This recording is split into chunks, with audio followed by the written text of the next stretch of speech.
जय श्री कृष्णा। आज हमारे सामने एक प्रश्न है और वो है मासे मासे सर्वोत्तम मासे, यानी कि सबसे उत्तम महीना यानी पुरुषोत्तम मास। ये पुरुषोत्तम मास क्या है और क्यों हर 3 साल बाद ये आता है, और ख़ास तौर से जितने भी भक्तजन हैं, भावुक लोग हैं, वो इस महीने को बड़े उत्साह से मनाते हैं। सबसे बड़ा कारण यह है कि ये सूर्य और चंद्र की जो संक्रांति है, उस संक्रांति में इसका बड़ा योगदान है। जो कुछ दिन 3 सालों में कम होते चले जाते हैं हर महीने के हिसाब से, जैसे तिथियों का क्षय होता है, ये हम चंद्र वर्ष में देखते हैं। चंद्रमा की गति के अनुसार कहते हैं कि महीने में करीबन 11 दिन कम हो जाते हैं। तो उन सभी को ये जो सूर्य का और चंद्रमा का जो संक्रमण मार्ग है, उसको समन्वित करने के लिए, उसको समान करने के लिए ये एक महीना अगर अधिक मास के रूप में मान लिया जाए, तो फिर से सारी व्यवस्था ग्रह नक्षत्रों की उचित हो जाती है। अब प्रश्न ये उठता है कि इसे पुरुषोत्तम मास क्यों कहते हैं। तो ऐसा मानते हैं, शास्त्र ऐसे कहते हैं, कथाएं ऐसी कहती है कि इस महीने का कोई भी देवता नहीं है। तो विष्णु ने इसे अपनाया और कहा कि मैं तुम्हें अपना नाम दूंगा और तुम सर्वश्रेष्ठ, सर्वोत्तम और सर्वशुभ मास में गिने जाओगे। और बात भी सत्य है। विष्णु क्या है? संसार का पालन पोषण करते हैं। संसार के पालन पोषण का पूरा भार विष्णु पे है। इसलिए संस्कृत में एक बड़ा अर्थ है विष्णु शब्द का। हम ये विष्णु सहस्त्र नाम में भी देख सकते हैं। अलग अलग जो विष्णु के नाम हैं, उनका सबका अर्थ दिया गया है। विष्णु का अर्थ होता है व्यापन शीलनम सह विष्णु। जो सर्वव्यापक है वो विष्णु है। और बात भी उचित है कि अगर सर्वव्यापक नहीं होते तो सबका पालन पोषण कैसे करते? कण कण में उपस्थिति है परमात्मा की, उस पुरुषोत्तम की। तो जब वो परमात्मा ये कहते हैं कि भाई इस महीने में जो भी कोई उत्तम कार्य करेगा, जो भी भक्ति भाव से मेरी स्तुति करेगा, मेरा गुणगान करेगा, अपने धर्म पे आचरण करेगा, उस व्यक्ति को पुण्य लाभ होगा। और ये पुण्य क्या है? हमारी आत्मा की उन्नति, हमारे सांसारिक जो जीवन है उसमें सुख, उसमें आनंद, उसकी पूर्ति। यही तो उपलब्धि है अधिक मास की। साथ ही साथ चूंकि हम सब मानवों को इस पृथ्वी पर ब्रह्मा ने बनाया है, लेकिन उसके साथ हमारे साथ कुछ कर्तव्य भी हैं हमारे, जिनको हमें निभाना है। तो यहाँ जो है पुरुषोत्तम का अर्थ ये है कि इसमें समस्त मानव जाति है, स्त्री पुरुष का भेद नहीं है। और मानव के लिए आवश्यक क्या है? 4 तरह के पुरुषार्थ हैं। वो भी पुरुषोत्तम, पुरुष शब्द से ही आए हैं। धर्म, अर्थ, काम और मोक्ष, यानी हमें जो ये अमूल्य मानव जीवन मिला है, इसमें अगर हम ये 4 पुरुषार्थ को पूरा नहीं करते हैं तो हमारा मानव जीवन अधूरा रह जाता है और इस पृथ्वी पे, इस संसार में है, हमें बार बार आना पड़ता है। जन्म जन्मांतर तक हमारी यही गति रहती है।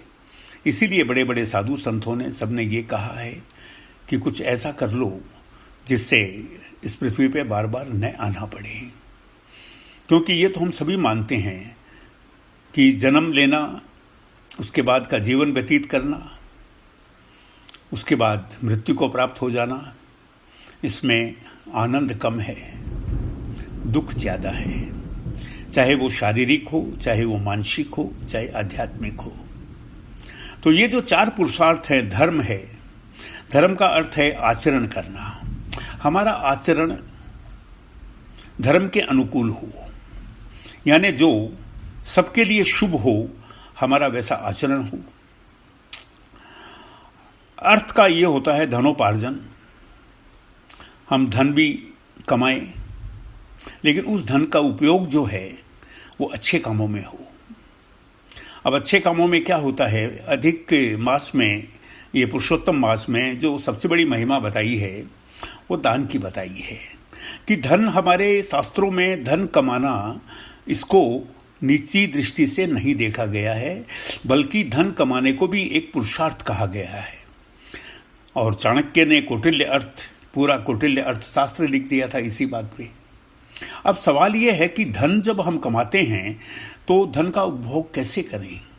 शास्त्र कहते हैं कि आप अपने नियमित जीवन जीने के लिए खर्च कीजिए, उस पैसे का सदुपयोग कीजिए, लेकिन उसके बाद एक हिस्सा जो है दान के लिए रखिए।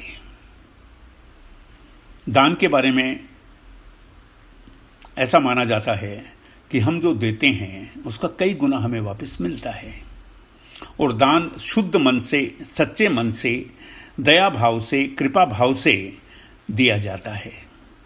दान के कई अर्थ हैं। सर्वप्रथम हम धन की बात करें तो धन का भी देखिए, जो शास्त्रों में वर्णन है, कहते हैं कि धन की 3 गति है।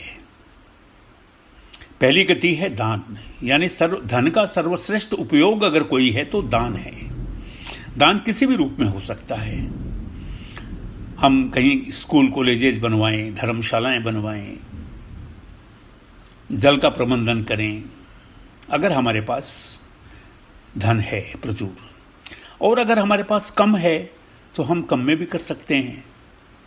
हम गायों को चारा डलवाएं, पशु पक्षियों को दाना दें। और अगर हमारे पास इतना नहीं बचता है कि हम धन का दान कर सकें, तो शास्त्रों में बड़ा सुंदर बताया है कि आपके पास जो है उसका दान कीजिए। अगर आपके पास विद्या है, विद्या का दान कीजिए। आप शरीर से रिष्ट पुष्ट हैं तो श्रम का दान कीजिए। अगर आपके पास ज्ञान है तो ज्ञान का दान कीजिए। कहने का अर्थ है दान सीमित नहीं है, दान सिर्फ धन तक नहीं है। ये दान, इसकी प्रथम गति जो धन की बताई गई है, ये दान है। और दूसरी गति है भोग। धन को हम भोग लें। और अगर हमने दोनों ही नहीं किए, बहुत से लोग बहुत कंजूस होते हैं, न दान करते हैं न उपभोग करते हैं, तो फिर क्या होता है? धन की अंतिम गति है नाश।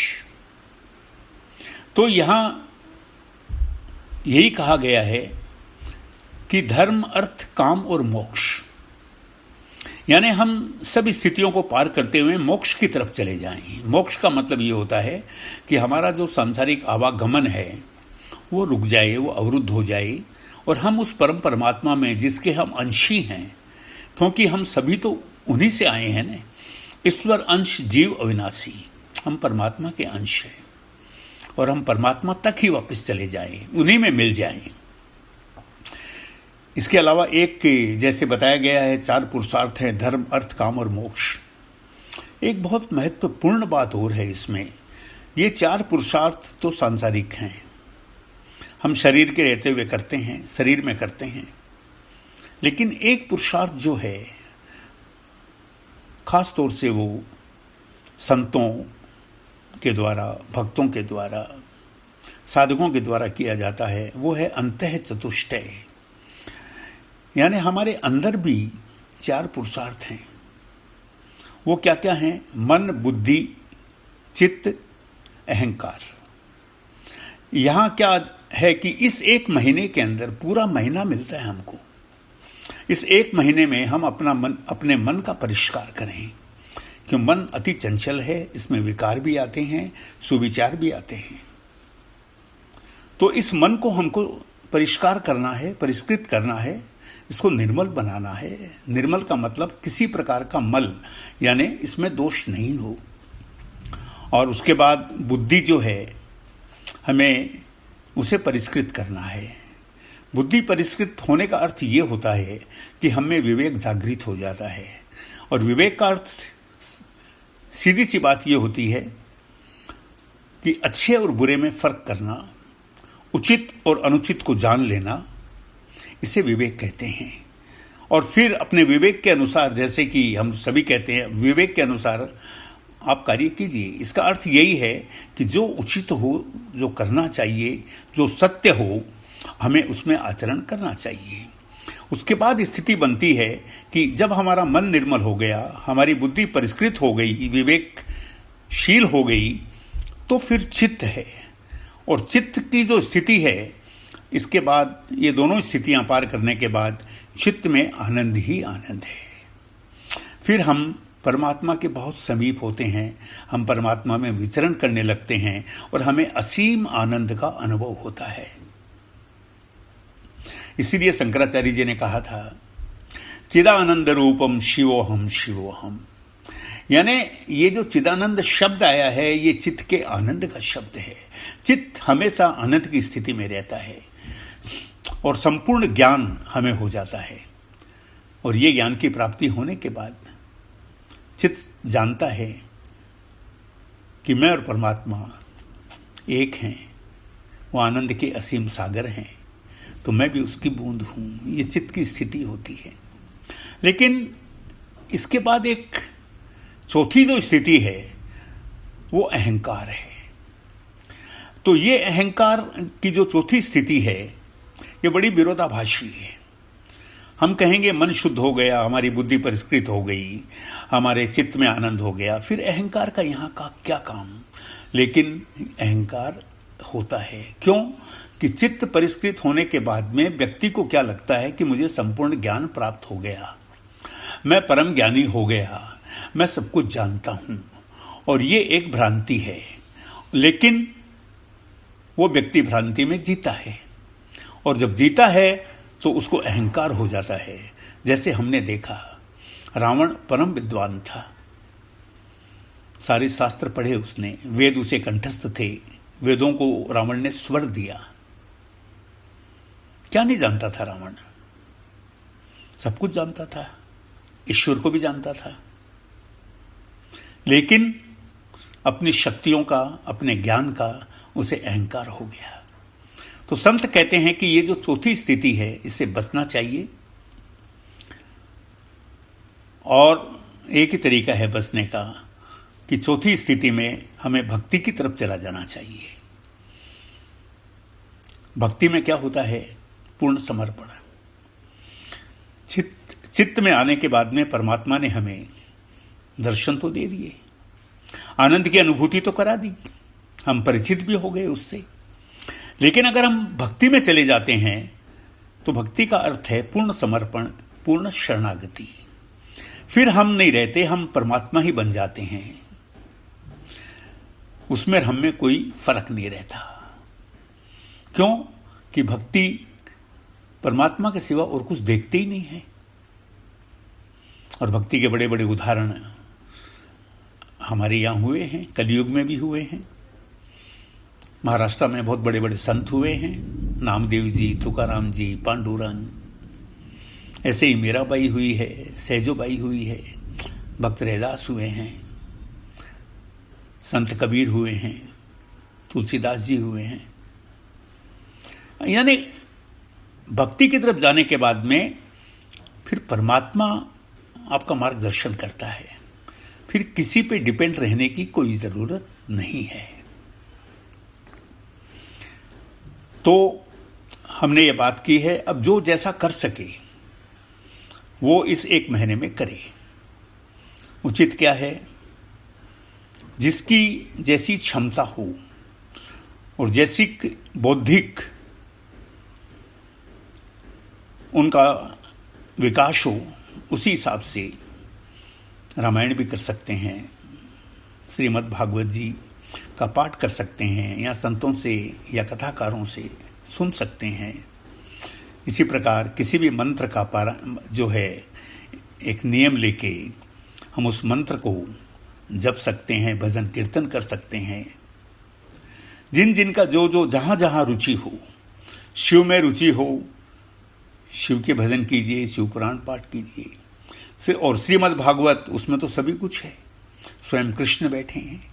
श्रीमद् भागवत तो कृष्ण का ही स्वरूप है। बड़े बड़े ऋषि मुनियों के बारे में कहा गया है और उनमें सब में शिक्षा मिलती है हमको। आप रामचरितमानस पढ़ते हैं या वाल्मीकि रामायण पढ़ते हैं तो मर्यादा पुरुषोत्तम राम के दर्शन होते हैं। तो ये विष्णु ही राम है, ये विष्णु ही कृष्ण है, और विष्णु का ही जो वैराग्य रूप है वो शिव है। तो जितना बन सके अधिक मास में आप सब कीजिए। जय श्री कृष्ण।